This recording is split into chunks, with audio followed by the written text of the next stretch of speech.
কাবলি ছোলা হবে পনির দিয়ে, আর পটল আলুর তরকারি, আর 2 পিস বেগুন ভাজা।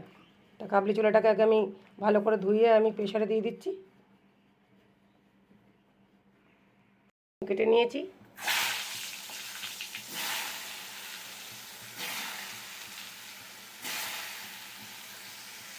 ভাজা হয়ে গেছে, তুলে নিচ্ছি আমি।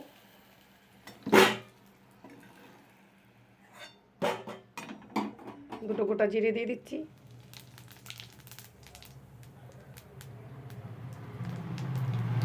পটল আলুর জন্য আলুগুলো দিয়ে দিচ্ছি। মশলা করে নিয়ে আসবো। টমেটো, চাল মগজ, পোস্ত এই দিয়ে একটু বেটে নিয়ে আসবো আমি। এগুলোকেও দিয়ে দিলাম।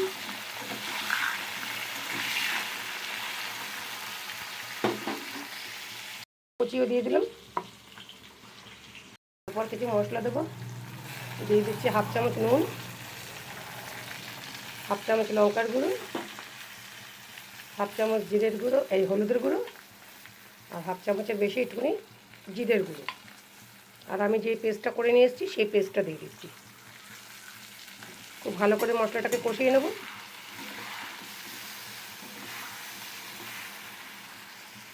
এটাকে ভালো করে কষানোর জন্য আর একটু নুন দিয়ে দিচ্ছি, তাতে খেতেও ভালো লাগবে, কালারটাও আসবে। একটু জল দিয়ে দিচ্ছি।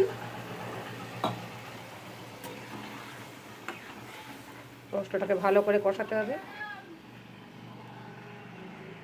আমার ভালো করে কষানো হয়ে গেছে। আমি আর একবার একটু জল দিয়ে দিচ্ছি, দিয়ে ঢাকা দিয়ে দেবো।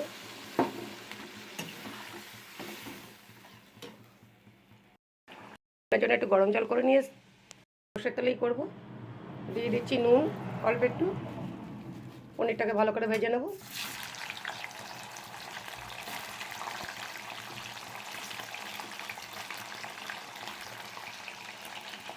তুলে নিয়েছি।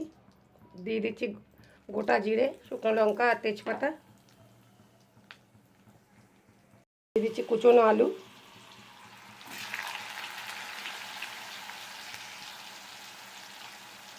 হাফ চামচ নুন,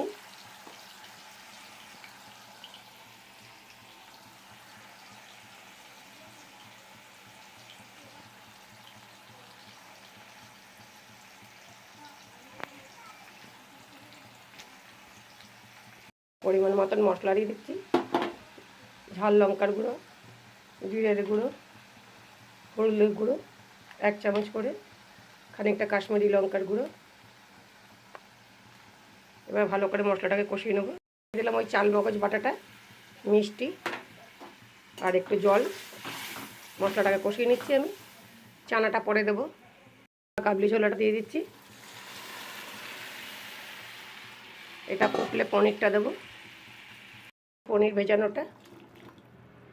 আর একটু ফুটলে নামিয়ে দেবো।